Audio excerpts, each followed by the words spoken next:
Okay, magandang hapon mga kapatid, mga kaibigan, yan, mga minamahal po nating mga kapatid. Tayo po ay magsisimula na sa ating pong pananambahan ngayong hapon.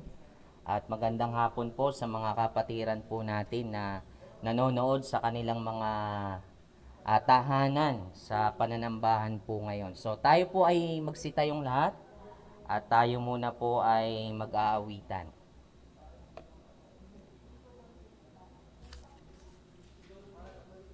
Awitin po natin yung Ngalang Jesus.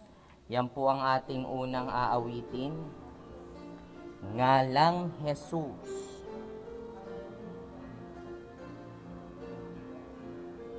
Awitin po natin.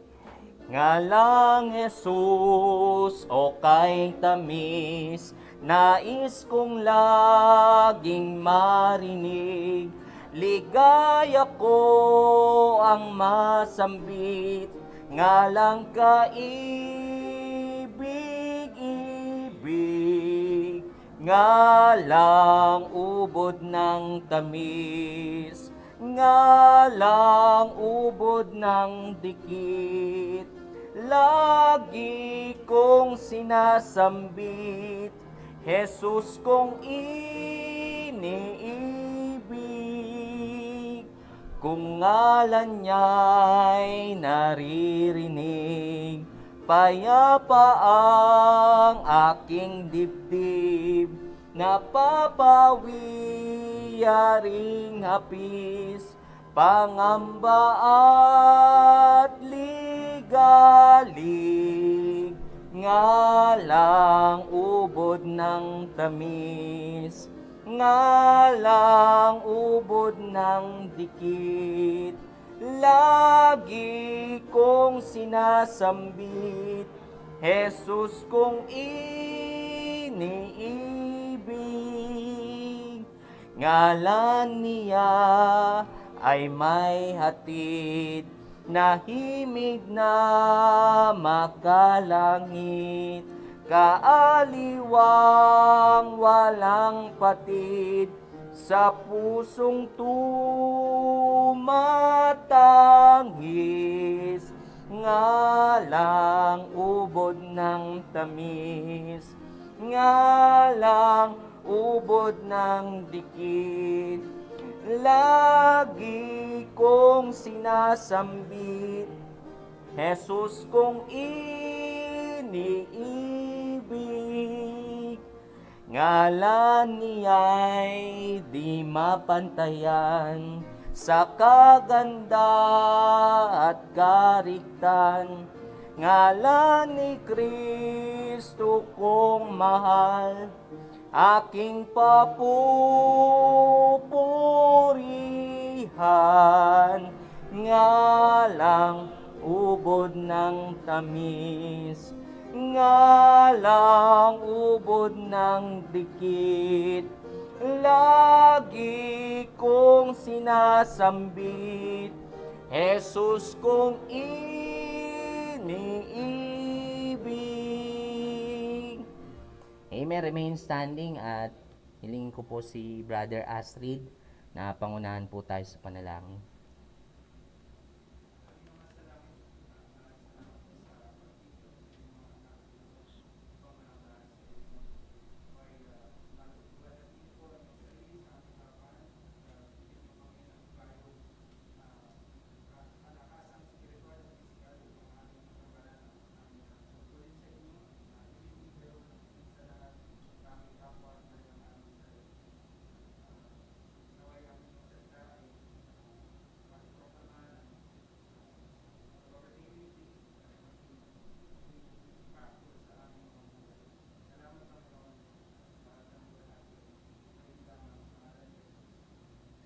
Amen. Sige po, pwede na tayo makaupo at tayo po muli ay aawit. Awitin po natin, O Haring Diyos, dakila ka. O Haring Diyos, dakila ka. Pwede sing, O Haring Diyos, ang aking namamalas, nakarigtan ng sangnilikha mo.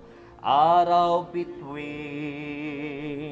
mga bundok at dagat, patunay sa kapangyarihan mo. Kaya't umawit ang puso ko, nagpupuri, O Diyos, sa'yo. Dinadakila ka't sinasamba, O Haring Diyos, dakila ka. Kapag ako'y namamasyal sa parang, paghuni ng ibo'y naririnig, at pagtanaw mula sa kabundukan, nadarama ang hangin kay lamig. Kaya't umawit ang puso ko, nagpupuri, O Diyos, sa'yo. Dinadakila ka't sinasamba, O Haring Diyos, dakila ka. Hindi natin mauunawang tunay, dakila niyang pag-ibig sa atin. Doon sa krus, si Kristo'y nabayubay, upang katubos ay ating kamtin. Kaya't umawit ang puso ko, nagpupuri, O Diyos, sa'yo. Dinadakila ka't sinasamba, O Haring Diyos, dakila ka. Balang araw, magbabalik si Kristo, at sa langit tayo'y isasama. Walang hanggang mag-aawitan tayo, ihayag kadakilaan niya. Sabay-sabay po tayo. Kaya't umawit ang puso ko, nagpupuri, O Diyos, sa'yo. Dinadakila ka't sinasamba, O Haring Diyos, dakila ka. Amen. Tawagin ko po si Pastor para po sa ilang mga announcements po. Okay, maraming salamat, Brother Mark. Okay? May bago tayong karagdagan na improvement, no? May hawla na ako rito sa harapan. Para at least hindi ako makahawa. Parang ako may sakit, no? Well, this afternoon, ang ating pong announcement, may 3 services po tayo every Sunday, sa morning at saka sa hapon, 2 sa morning. The message in the morning are the same, but in the afternoon is different. Kaya parang nasa morning and afternoon service din kayo. So, if you want to come in the morning, you are welcome. Bukas po yan ng alas 9, tapos alas 10:30, and then ito nga po, alas 3 ng hapon. Siguro by October, depende sa ating magiging mga schedules, no? Kung magi-improve, baka pwede ko nang ibalik yung ating Sunday school, no? Para makapagturo na rin at magiging regular service na alas 10 na. Tignan po natin, no? Pero sa ngayon, October pa po yung ating pagbubukas ng Wednesday night prayer meeting. Kaya this coming Wednesday, muli po akong i-ere sa video, sa message. No? We will have a series of lessons on the book of Acts. It is united prayer, principle of united prayer, makakita mo sa Acts. No? How when the church was born in prayer, paano nila in-address yung mga sitwasyon na dumarating sa iglesia sa pamagitan ng pananalangin. Kaya yan po ang titignan natin itong month na ito, or baka makakita rin tayo ng mga panalangin ng mga apostol para sa iglesia, no? Para sa church.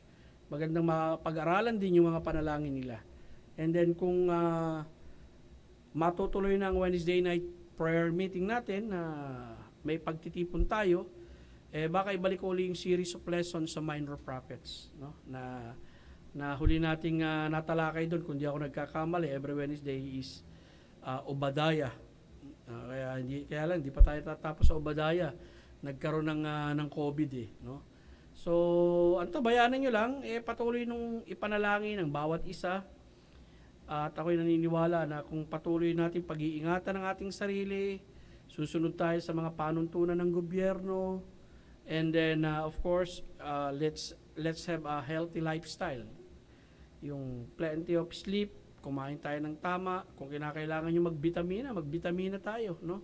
Para lumakas ang ating katawan, laban nga ito sa COVID. Meron nga kaming sekretong nilulutong formula. Nababanggit ko na ito no? Yung latek, no? Yung nyog na ginagawang latek, tapos ang kinukuha na sa probinsya, mahilig yung mga probinsyano magluto ng ganito, mapa Bicol, mapa Bisaya, Yung oil, yun lang ang kukunin. Kaya lang doon sa amin, ang ginagawa namin, yung kakanggata, no, lalatikin mo yun, may nakahalong tawag rito. May nakahalong bawang at saka luya. Okay? So, hanggang sa maging latik siya. So, kapag latik na siya, alisin mo yung latik, kukunin mo lang yung oil.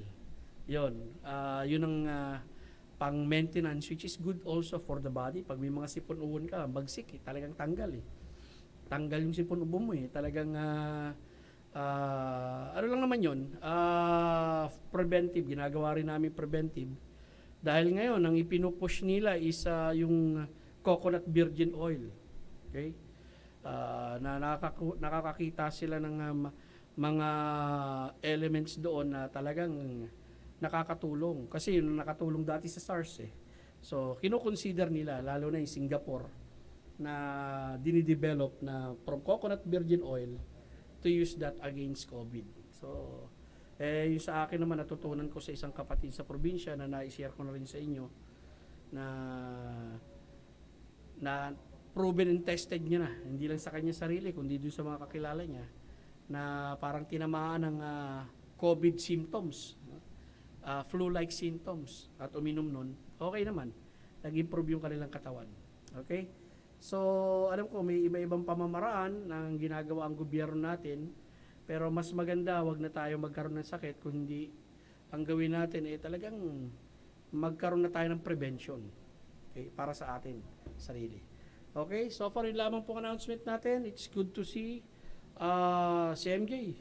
Tagal na kita hindi tayo nagkita, no? Buti naman nakapunta kang ngayong hapon. Umagang huli tayo nagkita So, it's good that you are here. At ganoon din yung mga kapatid na narito ngayon.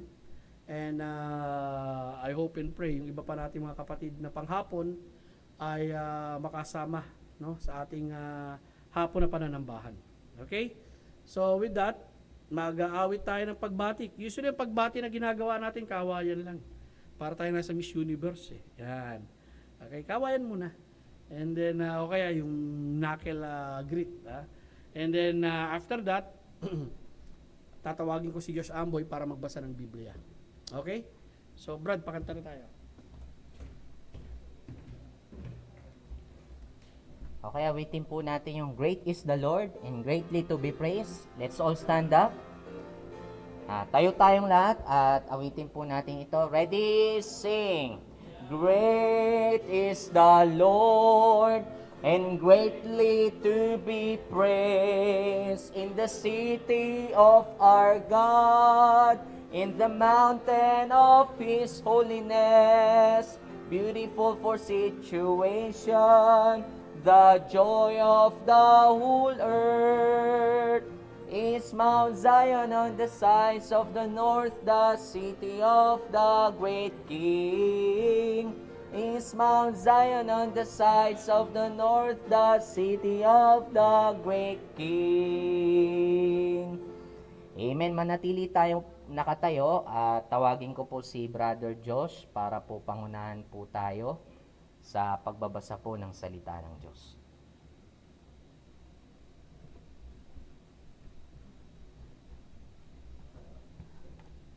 Buksan natin ating mga Bible sa James chapter 2. Ang ating babasahin ay from verses 1 to 13. Babasahin ko po ito in Filipino. Let's open our Bibles on James chapter 2 verses 1 to 13 or Santiago. Let's read. Mga kapatid ko, kayo ay may pananampalataya na nasa Panginoong Hesukristo na Panginoon ng kaluwalhatian, at kayo na may pananampalatayang ito ay huwag magkaroon ng pagtatangi ng mga tao. Maaaring may pumasok sa inyong sinagoga na isang taong may gintong singsing at may rangyang kasuotan. Maaari ding may pumasok na isang taong dukha na napakarumi ng damit, at higit ninyong binigyan ng pansin ang may marangyang kasuotan, at sinasabi mo sa kanya, maupo kayo rito sa magandang dako. Sa daong dukha ay sinasabi mo, tumayo ka na lang dito o di kaya ay maupo sa tabi ng patungan ng aking paa. Hindi ba kayo rin ay may mga pagtatangi sa inyong mga sarili? Hindi ba kayo ay naging mga tagahatol na may masasamang isipan? Makinig kayo, minamahal kong mga kapatid. Hindi ba pinili ng Diyos ang mga dukha sa sanlibutan ito na mayaman sa pananampalataya? Hindi ba pinili silang tagapagmana ng paghaharing pinangako niya sa mga umiibig sa Kanya? Hinamak ninyo ang taong dukha. Hindi ba ang mayayaman ng umaapi sa inyo at kumakaladkad sa inyo sa harap ng mga hukuman? Hindi ba sila ang lumalait sa mabuting pangalan na tinatawag sa inyo? Kung tinutupad ninyo ang maharlikang kautusan ayon sa kasulatan, mabuti ang inyong ginagawa. Ito ay nagsasabi, ibigin mo ang iyong kapwa tulad ng pag-ibig mo sa iyong sarili.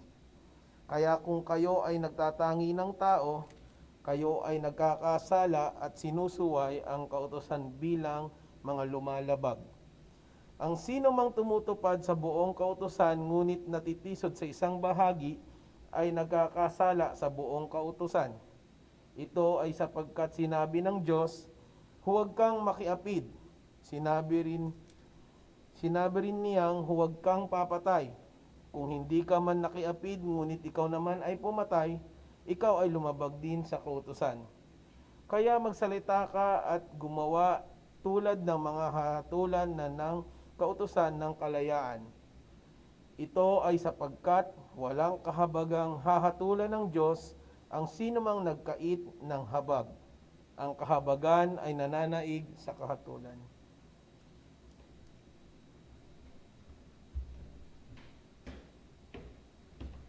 Tayo po'y manalangin mga kapatid. Let us pray. Salamat mahabaging Diyos sa pribileyo na kami nagkasama-sama muli sa dakong ito. Isang pagkakataon para sa iyong mga anak sa lugar na ito ang makapanambahan, makapapuri, makaawit, makapakinig ng iyong salita, magbasa ng iyong salita, at makapagkaloob, Panginoon. Ito ay isang pagsamba. Panginoon, sa hapong ito, ang dalangin namin ng iyong kalooban, paggabay, kapuspusan ng Espiritu ng Diyos, nang maunawaan ng iyong mga anak ang katotohanan na nakapaloob sa binasa at na aming pag-aaralan. Salamat po, O Diyos, sa oras na ito, sa pagmamahal mo sa amin, sa iglesyang pinagkaloob mo sa amin, sa ngalan ni Kristo Jesus. Amen. Maupo po tayong lahat. Mga minamahal, itong paksang ito ay na ating tatalakayin ay isang practical, no, na paksa na itinuro ng kapatid ng ating Panginoong Jesucristo na si Santiago.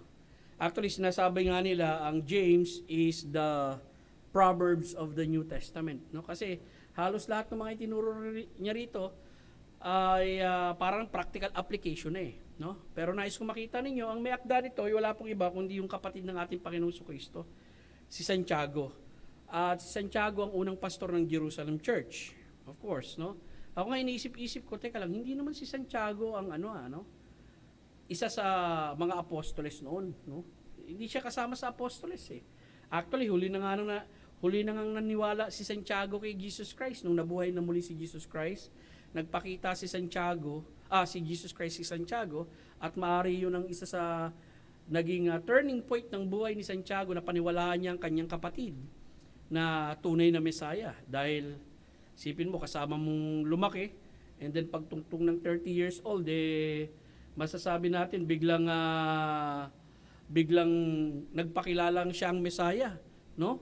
Diyos tao, kung di ka ba naman mabigla. Pero as far as experience is concerned, kung yaman ng karanasan patungkol sa ating Panginoong Jesucristo, tsak may masasabi si Santiago ng marami, kasi kasabayan niyang lumaki ang ating Panginoong Jesucristo. Siya ang unang pastor ng Jerusalem Church, and was given the opportunity by God through the inspiration of the Holy Spirit na isulat itong Book of James.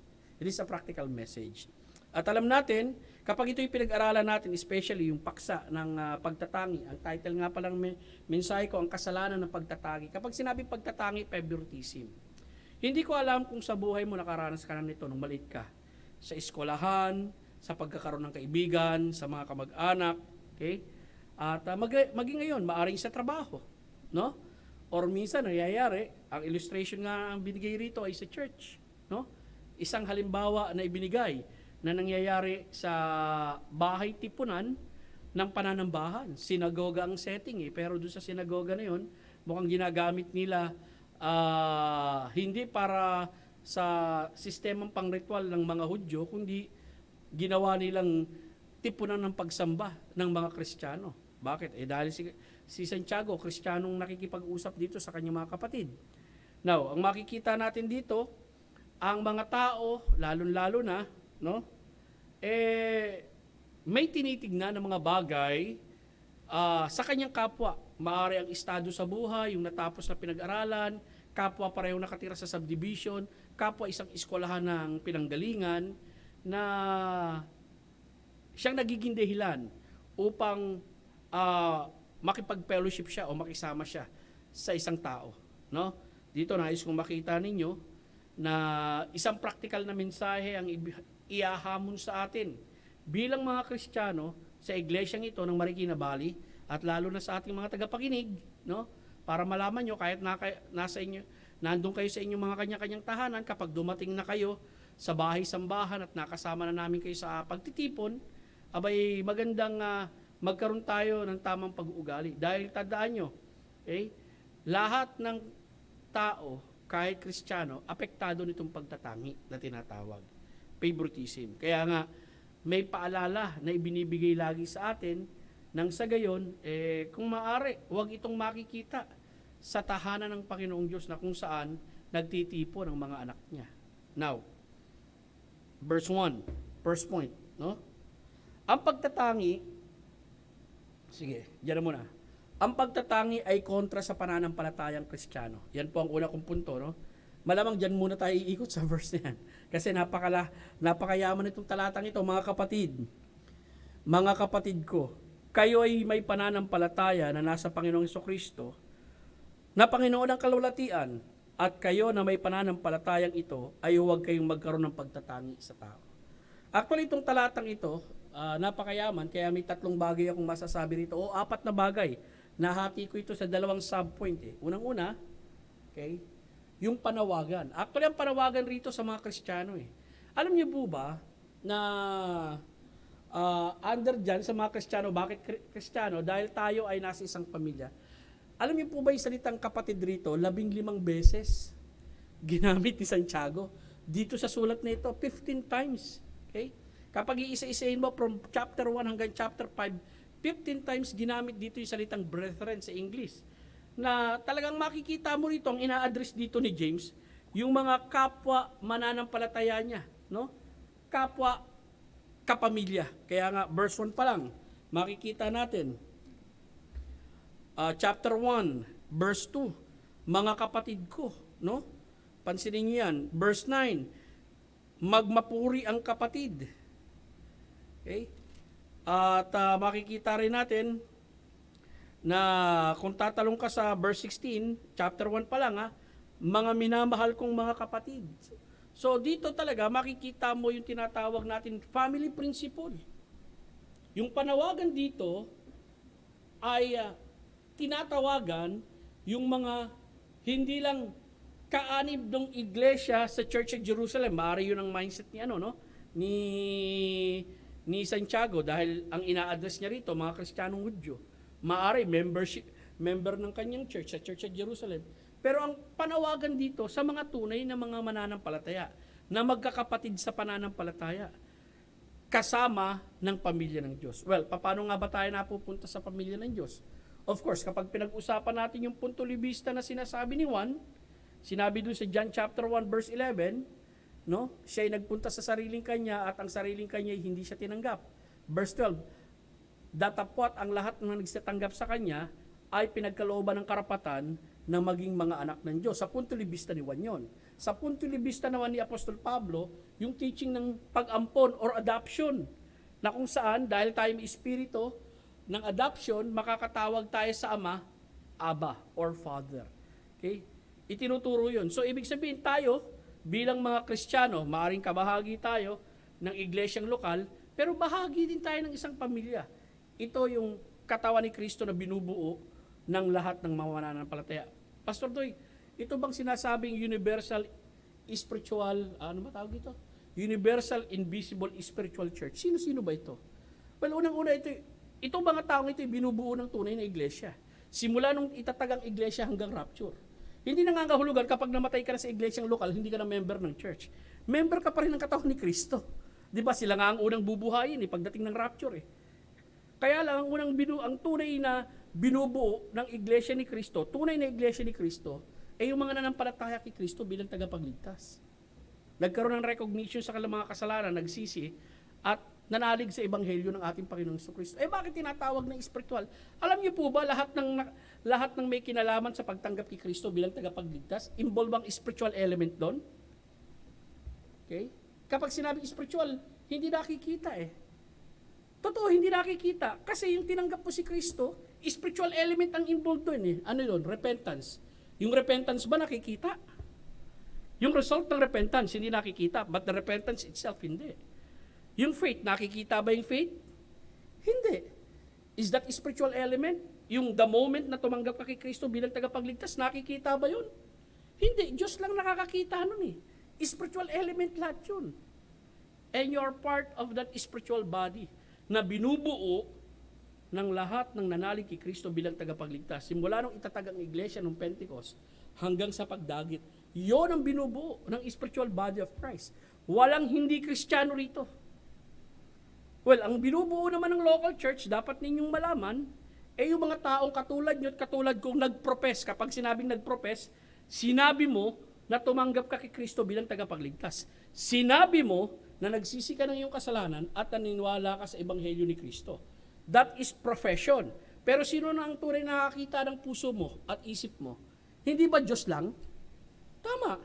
At naging bahagi ka ng iglesyang lokal, of course, yung naging member ka rito, maari yung initiatory rite na ginawa sa iyo, yung baptism. At naging bahagi ka ng iglesyang lokal. Pero yung katawan ni Kristo, na si Kristo ang tunay na ulo ng iglesia, si Kristo ang naglalagay sa iyo sa kanyang katawan.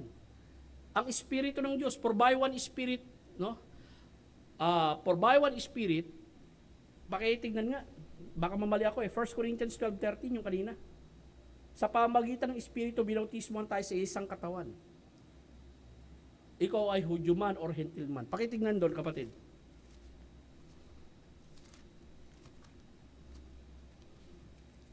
Unang Korinto 12:13. Okay? Sapagkat sa pamagitan ng isang espiritu ay binautismohan tayong lahat tungo sa isang katawan, maging Hudyo o Griego, mga alipin o mga malaya, at tayong lahat ay pinainom sa isang espiritu.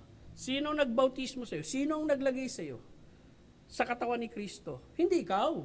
Si Kristo mismo. Doon sa katawang hindi nakikita na binubuo ng lahat ng mga tunay na espiritong tumanggap kay Kristo bilang tagapagligtas. Actually, sa Aklat ng Gawa, may makikita ka rin ganyan eh. At anong sinabi rito? Kapitulo 2, Aklat ng Gawa. Verse 47. Kapitulo 2. Ano sinabi diyan? Na nagpupuri sa Diyos at nagtatamo ng lugod sa lahat ng tao. At idinaragdag sa kanila ng Panginoon araw-araw ang mga naliligtas. So yung mga idinadagdag sa tunay na iglesia, mga ligtas na po yun. Hindi maliligtas pa lang. Okay? So kung ikaw ay bahagi ng tunay na iglesia ni Kristo, na si Kristo ang ulo, na binubuo ng lahat ng tunay na ligtas, ligtas yun. Okay? Ngayon, sa iglesyang lokal, hindi naman natin alam kung sino ang ligtas o hindi. Dahil hindi ko naman nakikita ang puso ko, hindi nyo rin nakikita ang puso ko. Diyos lamang ang nakakakita niyan. But all of us profess to be saved, all of us, that's why we are here, in our profession of our faith, no? We want to obey the word of God by worshiping Him. That's why we come. Dahil alam natin utos ng Panginoon yun, at bilang isang tunay na mananampalataya, no? Hindi ito yung ritual, okay? Kundi sumusunod tayo, okay, sa utos ng Diyos bilang mga anak ng Diyos, kaya narito tayo sa church. Okay? But all of us profess to be saved. Now, balik po tayo dyan. So makikita natin, bahagi tayo ng isang pamilya. Doon sa text natin, doon sa outline natin kanina, no? Kung babalik tayo, Win, ang pagtatangi ay kontra sa pananampalatayang Kristiyano, at ang pinananawagan dito ay sa mga Kristiyano, tayo ay sa isang pamilya. Pangalawa, tayo ay may parehong pananampalataya. Well, yung sinasabi ron, kung babalik tayo, Win, balik ka sa taas, tingnan natin ang verse. Mga kapatid ko, kayong may pananampalataya na nasa Panginoong Hesukristo, na Panginoon ng kalulatian. Ano yung sinasabi diyang kayong may pananampalataya na nasa Panginoong Hesukristo? Well, ito yung sinampalatayanan natin, yung ebanghelyo, na pare-pareho tayong sinampalatayanan. Mga kapatid, wala naman sigurong narito na iba ang ebanghelyong tinaglay mo. Kundi yung ebanghelyong tinaglay mo ngayon, tinataglay mo ngayon, ay kapareho ding ebanghelyong tinaglay ko. Yung pananampalataya sa ating Panginoong Hesukristo. Kasi pag pinag-aralan natin yung faith sa Biblia, okay? Kapag ito'y may article, the faith, tumutukoy ito sa grado ng pananampalataya. Minsan yung faith tumutukoy dun sa ebanghelyo ni Kristo. Kaya dito, dun sa nagkiklaim na nampalataya siya kay Kristo, na nampalataya siya sa ebanghelyo ni Kristo, abay, binubuo tayo ng mga Kristiyanong mananampalataya. Kaya nga, no? Mga kapatid ko, kayo na may pananampalataya na nasa Panginoong Hesukristo, we claim that. Na ang pananampalataya, the beginning of our faith is on the Lord Jesus Christ. Diba? Jesus Christ is the author of our faith, the beginner and the end of our faith. Siya ang nagpasimula ng ating pananampalataya. Siya ang nagbigay ng ating pananampalataya. At siya ang ating sinasampalatayanan. At yun ang kiniklaim natin. At dito yun ina-address ngayon eh. Ina-address ito ngayon ni James. At ang panawagan niya sa Kristiyano, dahil tayo nasa isang pamilya, pangalawa, hindi lamang yan, pare-pareho tayong sinampalatayanan. Pangatlo, tayo ay may isang Panginoon na pagsusulitan. Binigyan ng pansin po rito yung salitang Panginoon na sinabi dyan. Balik tayo sa verse 1, brother. Mga kapatid ko, kayo ay may pananampalataya na nasa Panginoong Hesukristo, na Panginoon ng kalulatian, at kayo'y may pananampalatayang ito, ay huwag kayong magkakaroon ng pagtatangi ng mga tao. Now, dito may tatlong bagay tayong nakita, no? Yung panawagan sa Kristiyano. Tayo na nasa sa isang pamilya, tayo na may pare-parehong pananampalataya, at listen, tayo na merong isang Panginoon na pagsusulitan. Ibig sabihin, balang araw, Jeff, tatayo ka sa Panginoon, natatayo rin ako. Pagkatapos kong tumayo, tatayo rin si Intoy, tatayo rin si Manay, tatayo rin si MJ. Iisang Panginoon lamang yung pagtatayuan natin na pagbibigyan natin ng sulit kung tayong mga miyembro ng Marikina Valley, nagkaroon tayo ng pagtatangi sa ating kapwa. Okay?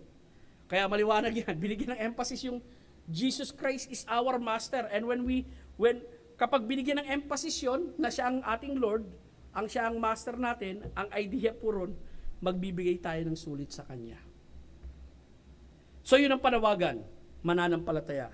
Kristiyano na nasa isang pamilya, na pare-pareho ang sinampalatayanan natin, ang Ebanghelyo, at hindi lamang yan, iisa ang ating Panginoon na pagsusulitan natin balang araw. Ang Panginoon ng kalulatian. Alam niyo ba mawalhati ang ating Panginoon? He is a glorious God and is a glorious Lord that someday we will face Him.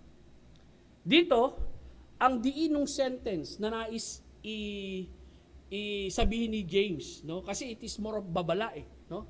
O, kayong nagkiklaim na nasa isang pamilya kayo, kayong nagkiklaim na pare-pareho kayo ng pananampalataya, kayo na nagkiklaim na iisang Panginoon natin. Okay? Ito, ang utos ko sa inyo, huwag kayong kakitaan ng pagtatangi. Pag-uugali na dapat tigilan. Yan yung second subpoint. Ano yung ugali na dapat tigilan? Balik tayo sa text. Mga kapatid ko, kayo na may pananampalataya na nasa Panginoong Hesukristo, na Panginoon ng kalulatian, at kayo na may pananampalatayang ito, kayo na nagkiklaim na may pananampalatayang ito, Kristiyano kayo, nasa isang pamilya kayo, iisa ang Panginoon na pagsusulitan natin, huwag kayong magkaroon ng pagtatangi ng mga tao. Okay? Ito yung pag-ugali na dapat itigil at iwasan. Bakit ko sinabi yun sa outline? Pag-uugali na dapat itigil at iwasan. Challenge ko kayo tignan nyo ito sa Greek. Lalo na yung construction nito sa Greek. Alam niyo ang construction nito sa Greek? Ongoing yung pagtatangi sa loob ng church. Okay? Kung baga, nakikita ni Santiago na may nangyayaring partiality sa loob ng church. Katulad nung text na ginamit ko doon sa Ephesians kanina. Alam niyo yung ginamit ko rin sa Ephesians chapter 4 kanina. Pumunta tayo sa Ephesians chapter 4. Continuous action ito sa Greek Ephesians 4,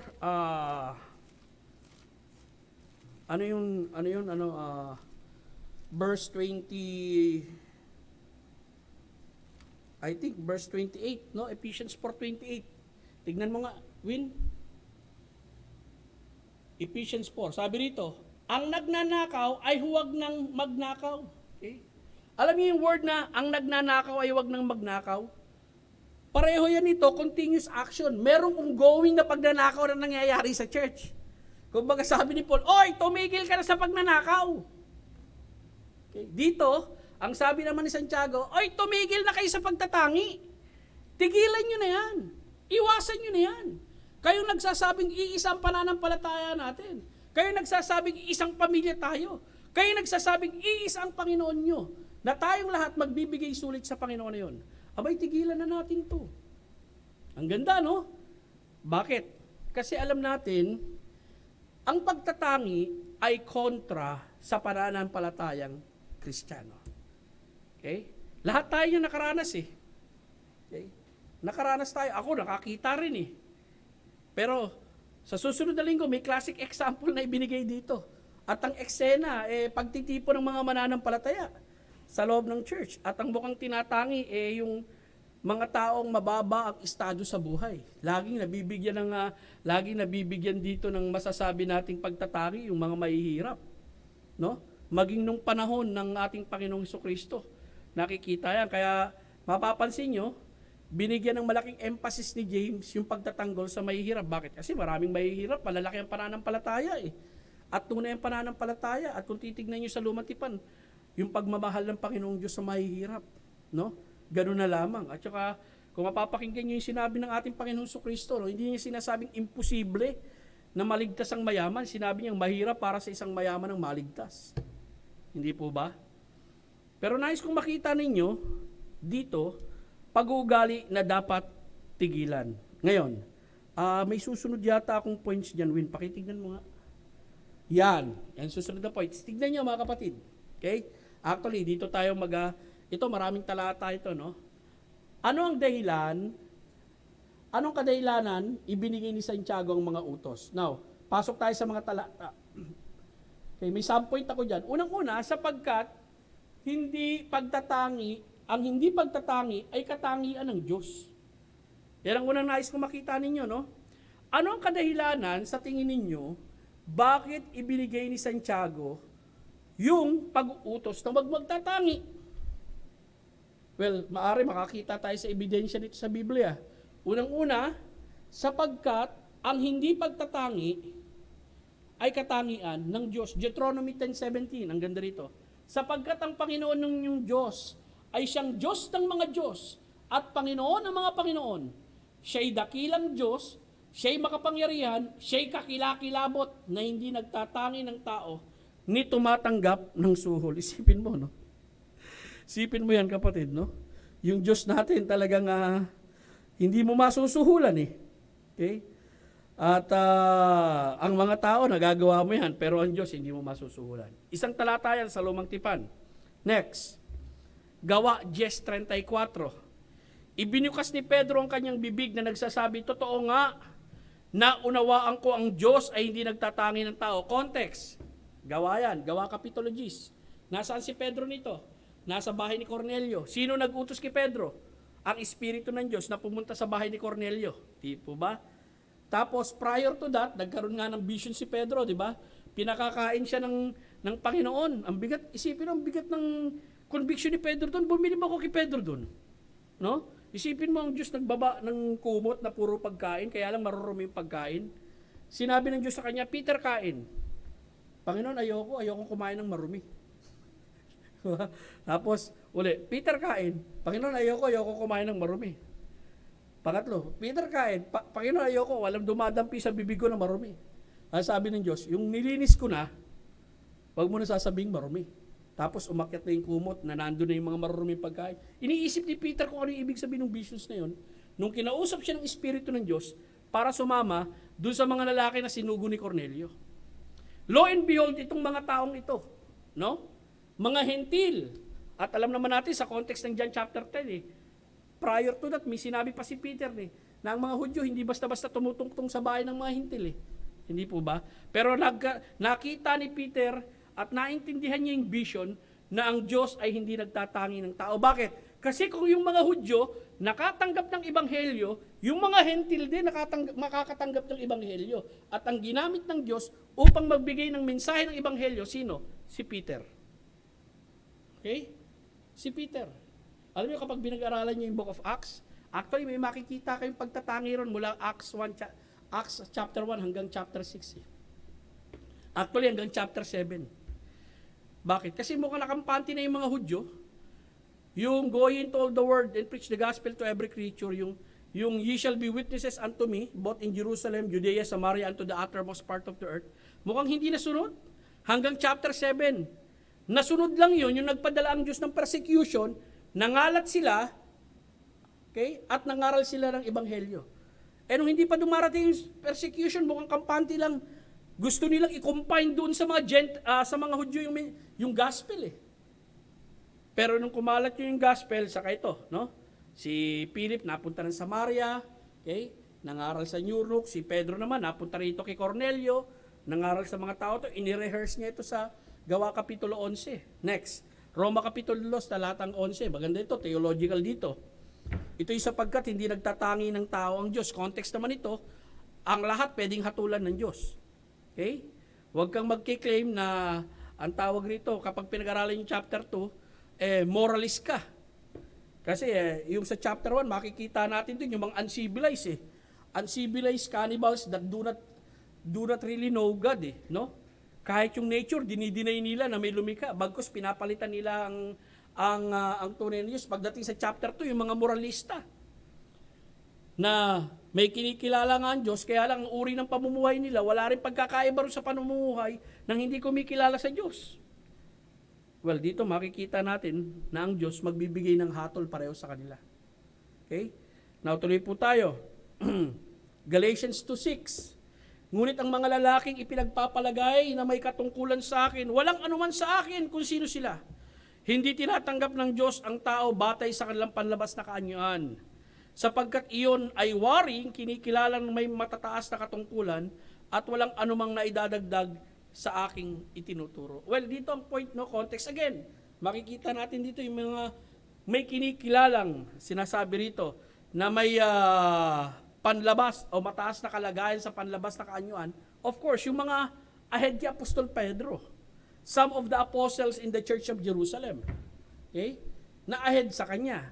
Pero as far as Apostle Paul is concerned, hindi niya binibigyan ng pansin kung anong degree man ang tinapos mo o kung gaano ka man kapopular sa mga tao sapagkat yung mga bagay na yun hindi naman nakadagdag sa ebanghelyo ni Apostol Pablo ipinangangaral eh. The same is true with us. No? Tandaan nyo, we respect people, no? Because of their discipline at sa napag-aralan nila. Pero not to the point na yung gospel natin may compromise natin sa kanila. Makikita natin dito, no? Kung ano yung tingin ni Apostol, kung ano ang tingin ng Diyos. Ganun din ang pananaw ni Apostol Pedro dahil alam niya, pantay-pantay ang tingin ng Diyos sa tao. Lahat tayo makasalanan at kung ikay lagtas, lahat tayo makasalanan na nakatanggap ng biyaya ng Diyos. At pare-parehong ebanghelyo ang tinanggap natin. Whether you're rich or poor, whether you're educated or non-educated, lahat tayo dumaan at nanampalataya sa isang ebanghelyo. Okay? Kaya nga yan din ang paalala ko, no?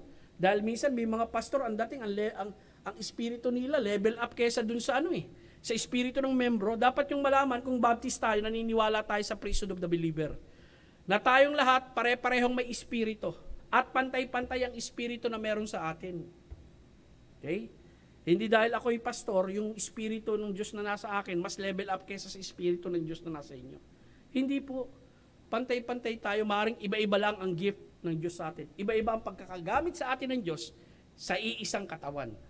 Na kung saan tayo magtutulungan upang magpatibayan sa isa't isa. Okay? Now, tuloy po tayo. Another, Ephesians 2 verse 9. Mga Panginoon, gawin ninyo ang gayon ding mga bagay sa kanila. Tigilan ninyo ang pagbabanta. Inuutusan dito yung mga employer. Dahil nalalaman ninyo na ang sarili niyong Panginoon ay nasa langit at siya'y hindi nagtatangi ng mga tao. Christian employer or Christian master. Okay?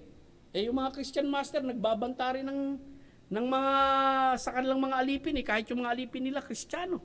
Well, sinabi ni Apostol Pablo yan. Colossus 3:25, ang sino mang gumagawa ng masama ay tatanggap ng kabayaran sa kanyang ginagawang kasamaan. Ang Diyos ay walang taong tinatangi. Listen, ang Kristiyano ba makakatanggap din ng palo sa Diyos kapag mali ginagawa niya? Yes. Huwag niyo sasabihin, Kristiyano ako, hindi ako sasaktan ng Diyos. Ano ka?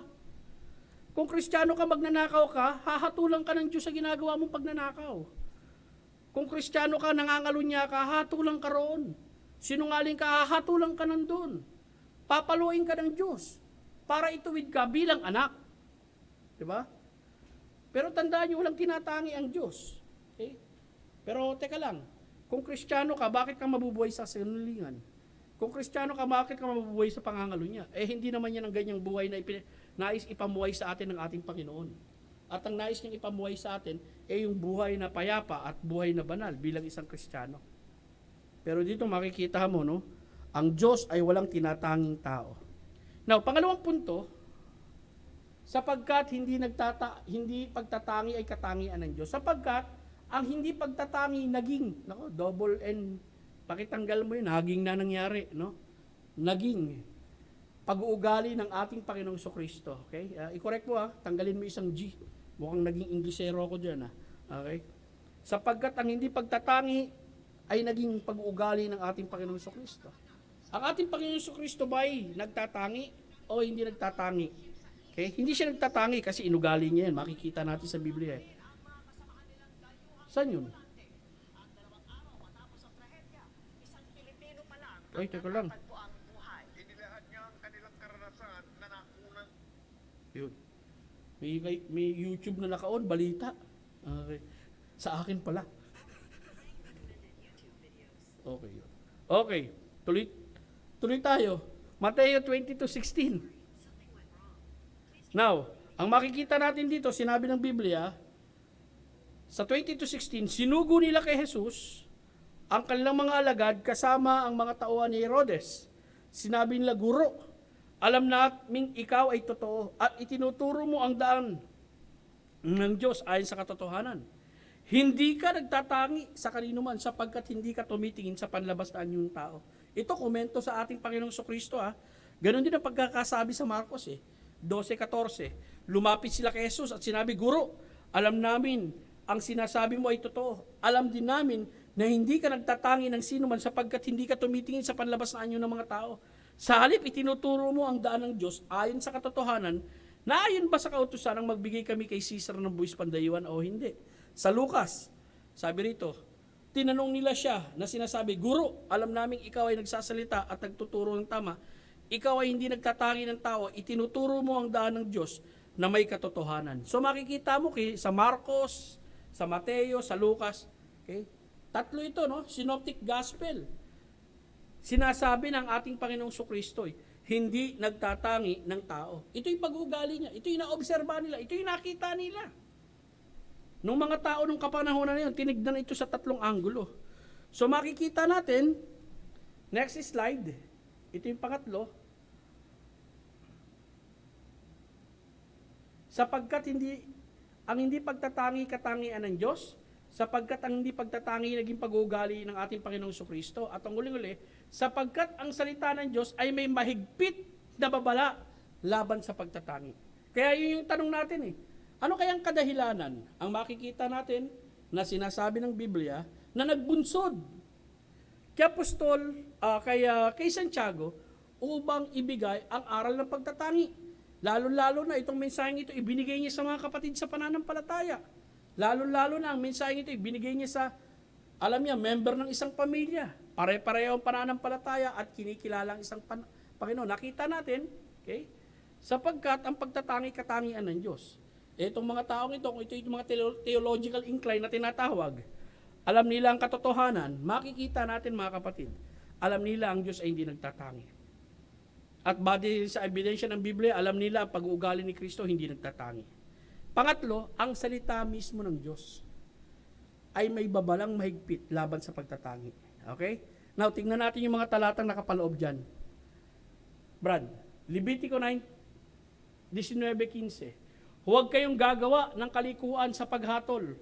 Huwag kang magtatangi sa pagkatao ng dukha, ni tinatangi ang pagkatao ng makapangyarihan, kundi hahatulan mo ang iyong kapwa ayon sa katarungan. Mukhang ito'y nakalaan para sa mga hukom, no? Okay? So makikita natin, may babala rito, huwag kang titingin, no? Sa estado ng buhay. Kasi dito makikita mo estado ng buhay. Meron kang hatulan. Naalala niyo yung kaso ni David? At saka kaso ni David na nagbigay ng illustration si Nathan. Ang ganda ng illustration ni Nathan. Tapos si David, tumayo siya bilang judge, di ba? Ang illustration ni Nathan, kung inyong matatanda na merong isang mayaman na marami siyang alagang hayop, tapos merong isang manlalakbay pumunta bilang bisita ng mayaman, at yung mayaman na yon may kapitbahay na merong isang alagang tupa, babaeng tupa, at ang turing na nila ron sa tupang yun, parang kapamilya na nila, talagang katabi pa nila sa pagtulog. Yung mayaman, imbis na kumuha siya ng mga hayop dun sa tupa niya at katayin at ipakain dun sa kanyang bisita, ang kinuha niyang tupa. Yung tupa pa nung kapitbahay niyang mahirap na nag-iisa lang. At yun ang kinatay at ibinigay dun sa kanyang bisita. Abay, mira, galit na galit si David.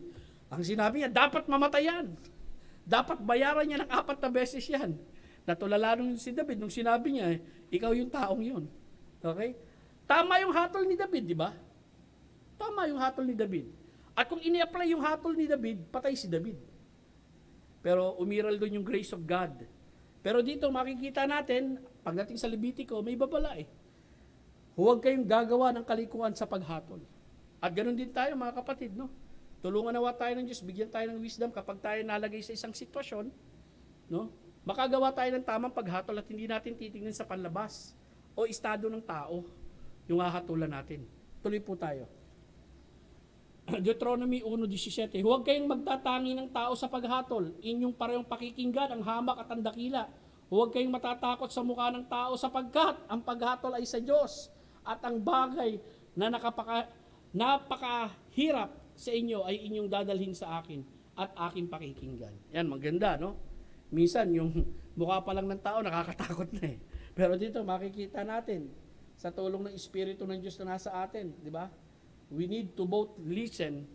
Ganun din naman na makikita natin Yung principle ng Matthew 18, di ba? At bilang magkakapatid sa pananampalataya, ay kinakailangan mapakinggan mo yung yung yung isang tao at mapakinggan mo. Hindi ka basta-basta maghahatol. We need to listen to them. Si Jesus Christ, katakot-takot na paghatol ang ibinigay sa kanila ng mga tao sa kanya. Hindi muna siya ipinakikinggan. Hinahatulan na siya. Pero alam natin, ang batas, hindi to basta-basta naghahatol kung hindi siya papakinggan muna yung both parties. So we need to listen to the both parties. Kung inyong matatandaan mga kapatid, no? Si Haring Solomon, di ba? Nagkaroon siya ng paghatol dun sa dalawang babaeng nag-aangkin sa isang bata. Kung inyong matatandaan, merong namatay na bata nung gabi na dun sa isang tahanan, may dalawang babaeng buntis doon na parehong nanganak. Tapos yung isang baby namatay, yung isang baby buhay. Pero nakatulog yung nanay na merong babing buhay, ang ginawa nung yung nanay na may babing patay, isinwitch. Pero nung kinaumagahan na, yung padededehin na nung nanay, yung kanyang anak, nakita niya patay, pero nung tinignan niya maigi, abay, teka lang, hindi ko to anak ha. Yung anak ko makinis, balbon to eh. No? Nung dinala nila kay Solomon, isipin mo, no? Kinakailangan pa yung hari ang humatol doon sa tinatawag nating sitwasyon. Okay? Itong mga taong ito, sabi nga yung ibang komentary, maaring itong dalawang babaeng ito, isa lang ang asawa, at nakatira sila sa isang tahanan. Polygamy ang setup, no? Polygamy, sa lumang tipan naman, nangyayari yung ganun eh. Kung iisipin nyo nga si Jacob, di ba? 4 ang kanyang asawa, 2 concubine, 2 legal na asawa. Si Leah at saka si Rachel. Tapos yung mga katulong nila, mga concubine din. At sama-sama sila bilang isang pamilya. Well, maaaring ganun din ang setup nun. Pero hinatulan ni Solomon yun. With the wisdom of God. Nakita yung katalinuhan ni Solomon sa paghatol. Tuloy po tayo. Tuloy pa. Awit 82 verse 2. Hanggang kailan kayo hahatol ng di makatarungan at magpapakita ng pagsang-ayon sa masama? Kawikaan 18:5. Hindi mabuti na ang masamang tao ay panigan o pagkaitan man ang taong matuwid ng katarungan. Tuloy po tayo. Kawikaan 24:23. Ang mga ito ay mga kasabihan din ng pantas. Ang pagtatangi sa paghahatol ay hindi mabuti. Kawikaan 28:21. Hindi mabuti ang may kinikilingan, ngunit gagawa ng masama ang isang tao dahil sa isang pirasong tinapay. Meron pa ba? Wala na. Ayan. Hindi, balik mo na. Next week pa yan. Okay. Now, anong nakita natin kanina? Yung panawagan sa Kristiyano, dahil tayo nasa isang pamilya, dahil tayo may pare-parehong pananampalataya, at ang pangatlo, dahil tayo ay pare-parehong pananampalataya, nasa isang pamilya. Ano nga pala yung outline natin kanina, Brad? Bumalik tayo. Namatay na itong materials ko. Isa pa, sa taas. Yan, sige. Sa taas pa. Para at least recap natin, no? Yan.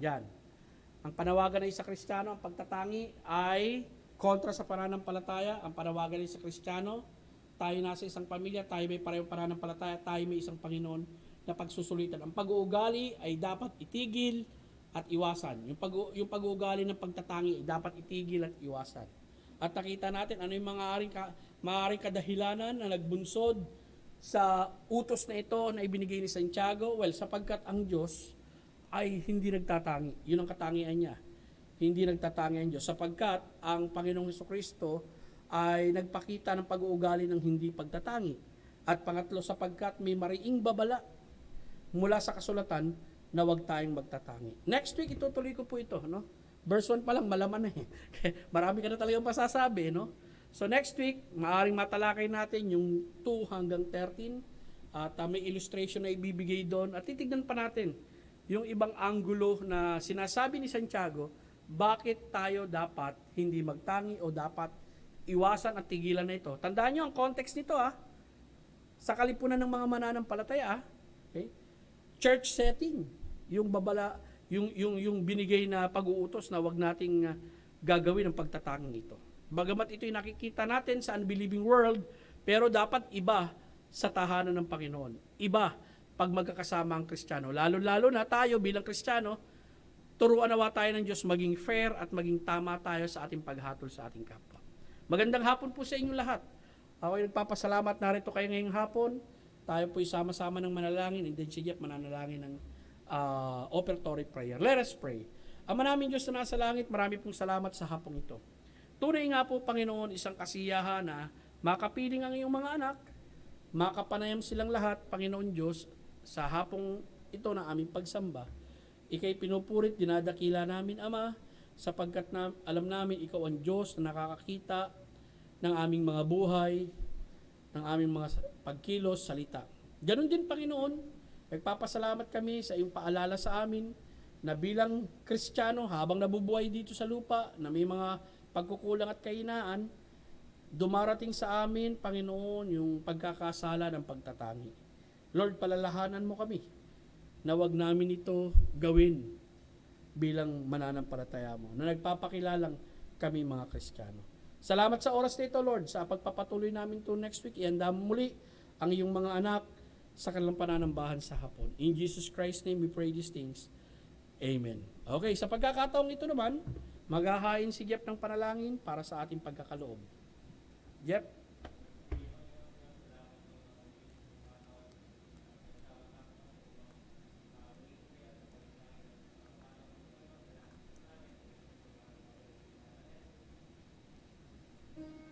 Jeff?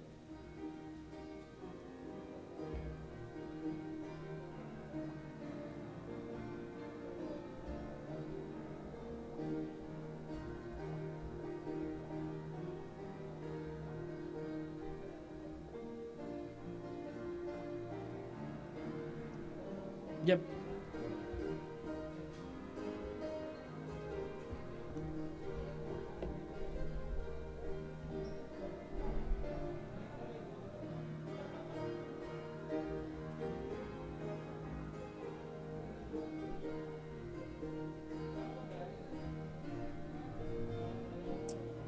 Okay, magandang hapon po sa inyo lahat. Kaninang umaga, ang daming pandesal dito. Na-late kayo ng dating eh. Next week, kung gusto nyo pumunta sa umaga, magpapauga si Kuya Noy. Kaya, pumunta kayo, naanyayahan ko kayo, no? So, tumayo po tayong lahat. Hihilingin ko si Brother Jonas para magsarado ng ating panalangin, ng ating service ngayong hapon. Jonas, can you pray?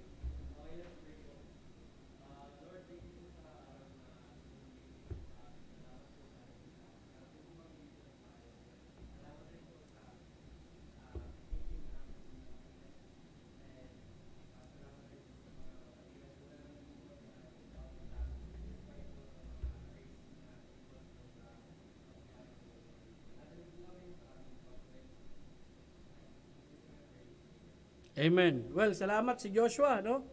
Nakarating ka. Ayaw ka raw bigyan ng barangay ng quarantine pass. Ayaw palabasin ng barangay. Baka raw makahawa eh.